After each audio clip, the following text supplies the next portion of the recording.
Unit 11, The Proposal by Anton Chekhov. This is the last lesson of your first flight, and it's a very interesting lesson.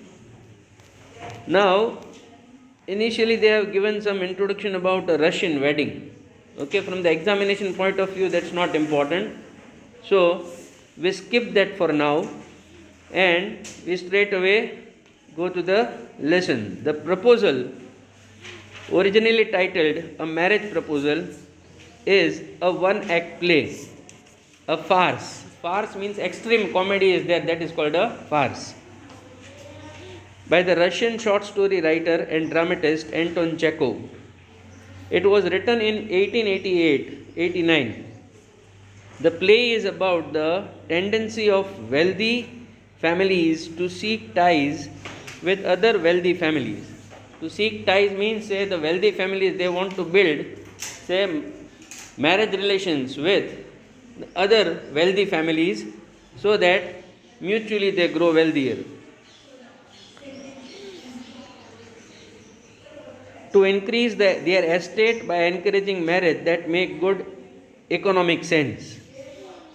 Ivan Lomo, a long-time wealthy neighbor of Stephen Chubukov, also wealthy, comes to seek the hand of Chubukov's 25-year-old daughter Natalia. Now this is the basic thing that you have to keep in mind, that the three characters mentioned over here are Ivan. Then who is Ivan? Ivan Lomo is a neighbor of Chubukov's. Chubukov had a daughter. Stephen Chubukov had a daughter named Natalia. Natalia was 25 years old, and to ask for the hand of Natalia, this Lomo comes. Okay, that is the background scene. All three are quarrelsome people, and they quarrel over petty issues, very small and minor issues. The proposal is in danger of being forgotten amidst all the quarreling. They fight and quarrel so much among themselves that the proposal for the marriage is forgotten. But economic good sense ensures that the proposal is made up.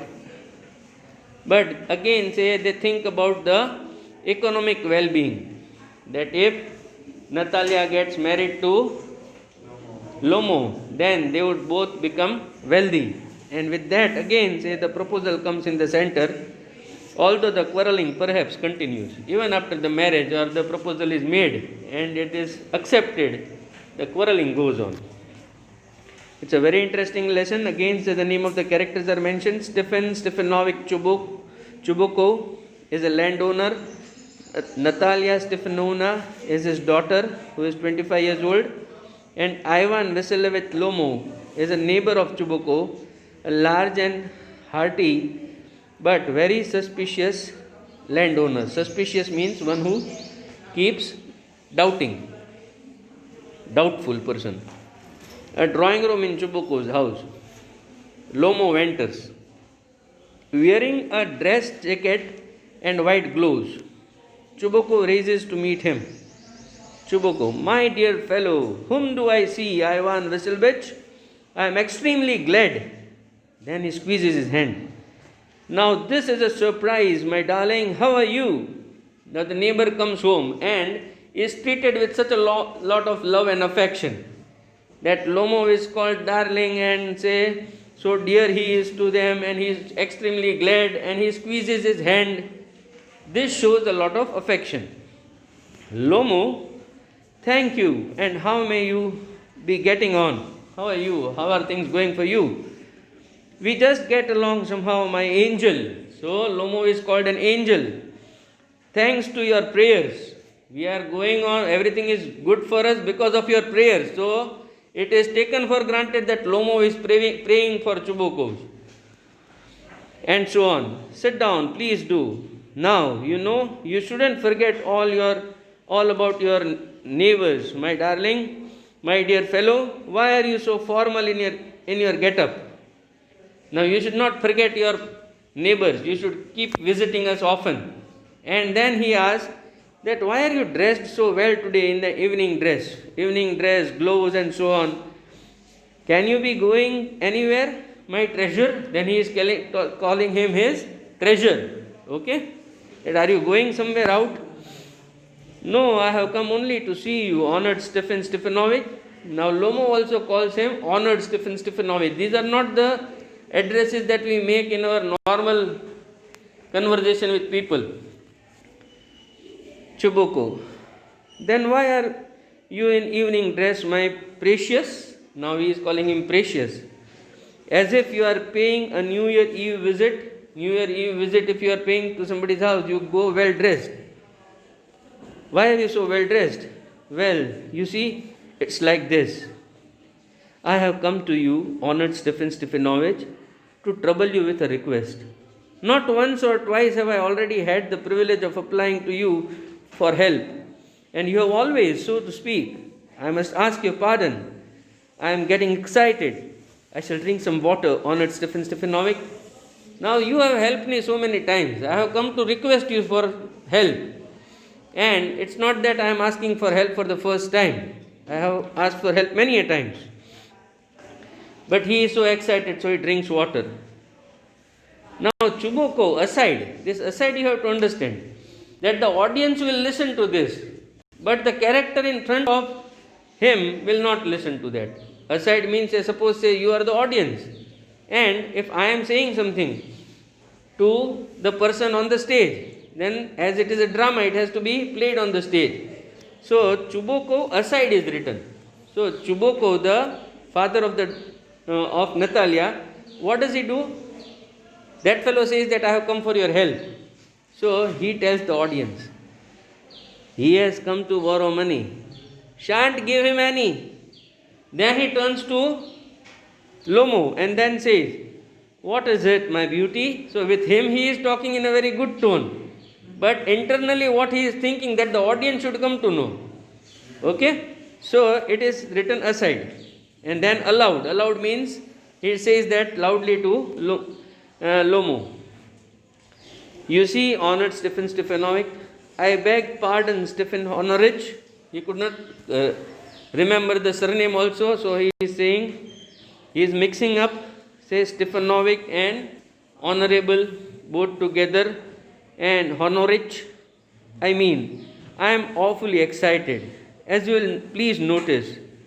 In short, you alone can help me, though I don't deserve it. He is making a background that I don't deserve your help, but you are the only person who can help me, of course, and haven't any right to count on your assistance. I don't have any right to count on, means to depend on your assistance, means help.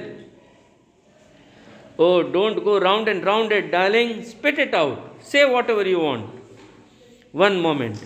This very minute. The fact is, I have come to ask the hand of your daughter Natalia Stefanovna in marriage. Boldly he says that. Chuboko, joyfully.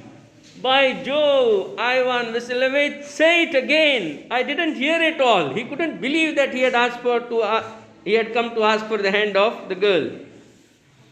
I have the honor to ask, and Chuboko interrupts. My dear fellow, I am so glad, and so on. Yes, indeed. We all, and all that sort of thing. Embraces and kissings, Lomo. He is so happy. I have been hoping for it for a long time. It has been my continual desire. And I have always loved you, my angel, as if you were my own son. May God give you both, means you and Natalia, His help and His love and so on, and so much hope. What am I behaving in this idiotic way for? He is asking himself. I am off my balance with joy, absolutely off my balance. Oh, with all my soul, I'll go and call Natasha and all that. Don't be confused by this Natalia and Natasha. It's one and the same name, spoken in different ways. So he says that I'll go and call Natalia and you can talk to her directly. Lomo, greatly moved, honored Stephen Stefanovich, do you think I may count on her consent? Do you think that I should depend on her consent, means her agreeal to the proposal, that she will agree, she will say yes? Why, of course, my darling, and As if she won't consent? Do you think she will not agree? She is in love, Ajed. She is like a lovesick cat, and so on. Shan't be long. It won't take much time. She will come here and she will agree for sure. She is like a lovesick cat. And he goes away. Lomo. It's cold. Now this is to the audience. I am trembling all over, just as if I had got an examination before me. The great thing is, I must have my mind made up. If I give myself time and to think, to hesitate, to talk a lot, to look for an ideal or for a real love, then I will never get married. It's cold. Natalia Stefanovna is an excellent housekeeper, not bad looking, well educated. What more do I want? But I am getting a noise in my ears from excitement. He drinks water again. And it's impossible for me not to marry. In the first place, I am already 35, a critical age, so to speak. In the second place, I ought to lead a quiet and regular life. I suffer from palpitations. I am excitable and always getting awfully upset. At this very moment, my lips are trembling and there is a twitch in my right eyebrow. So I am already facing all these physical issues. I should get married, and Natalia is the best option available to me. So I should not hesitate and make it anyhow. But the very worst of all is the way I sleep. He is telling the audience. I no longer get into the bed and begin to go off. As soon as I am in the bed and I am about to sleep, when suddenly something in my left side gives a pull, and I can feel it in my shoulder and head, I jump up like a lunatic, like a mad person, walking about a bit and lie down again. But as soon as I begin to get off to sleep, there is another pull, and this may happen 20 times. This was his pathetic situation.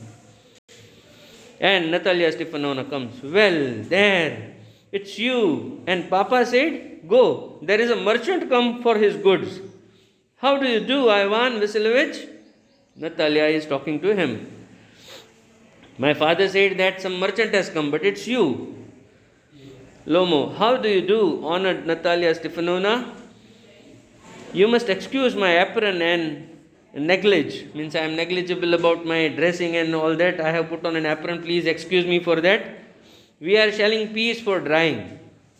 Why haven't you been here for such a long time? Sit down. They seat themselves. Won't you have some lunch? Jamile. No, thank you. I have had some already. Then smoke. Here are the matches. The weather is splendid now, but yesterday it was so wet that the workmen didn't do anything all day. The workmen on the farm did not do anything. The weather was very bad. Today it is good.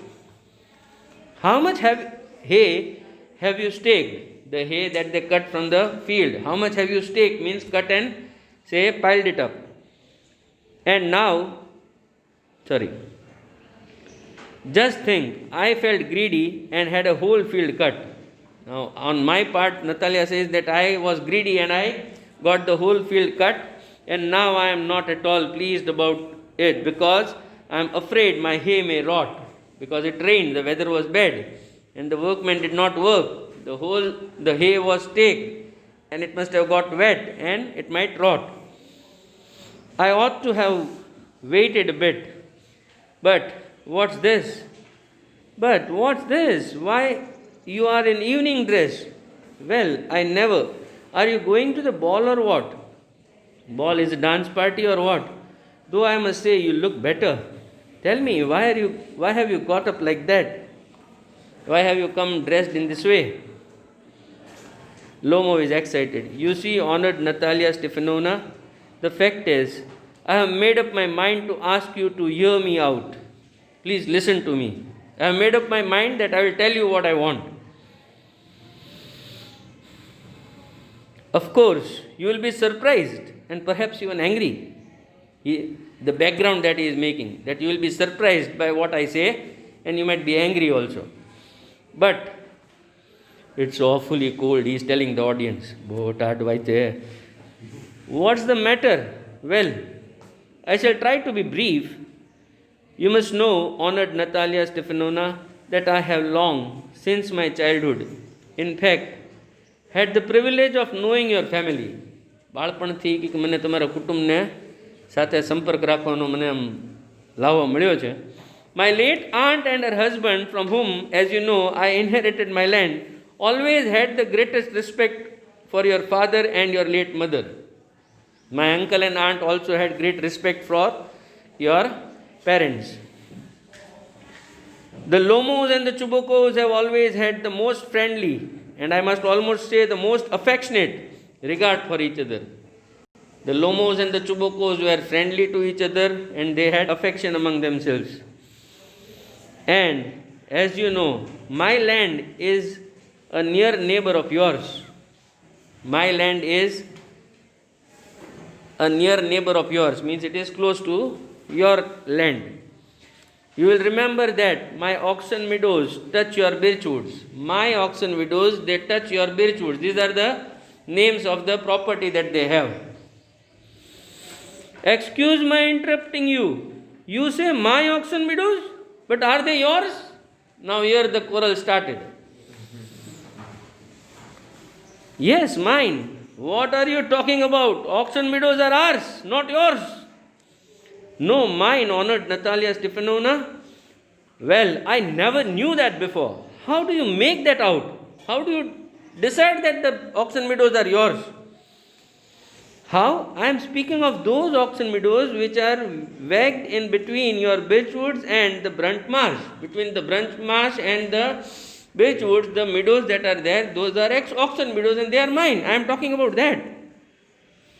Yes, they are ours. Natalia says that they are ours. No, you are mistaken, honored Natalia Stefanovna. They are mine. Very respectfully, no, they are mine. Just think, Ivan Vasilovich, how long have you been there? How long have they been yours? How long? As long as I can remember. As long as I can remember, the meadows are ours.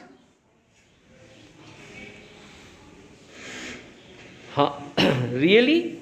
You won't get me to believe that. I don't believe that.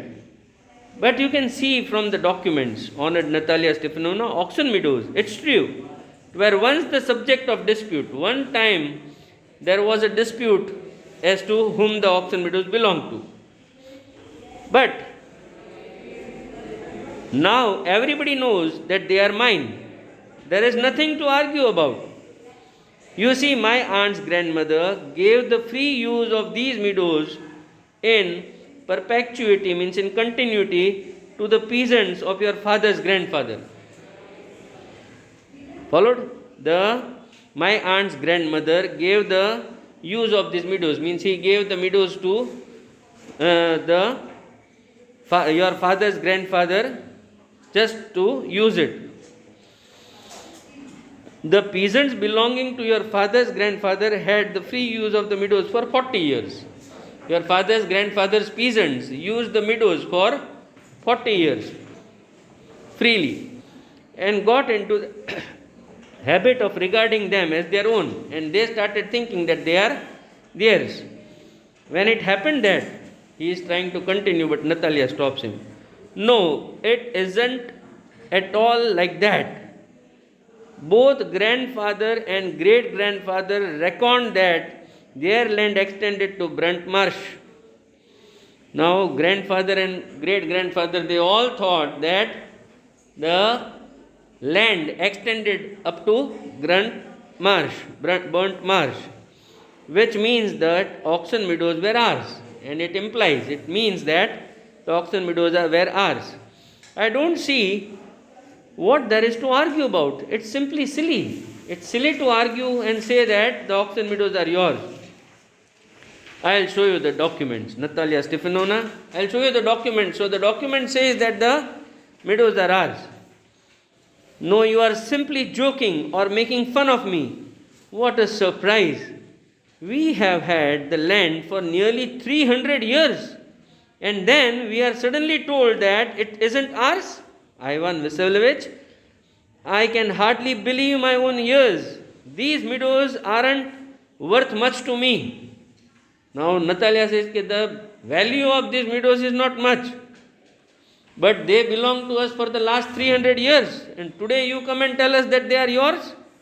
They only came to 5 decitins and are worth perhaps 300 rubles. That is the worth of it, the value of it. But I can't stand unfairness. But you say that they are yours, that is unfair. Say what you will, I can't stand unfairness.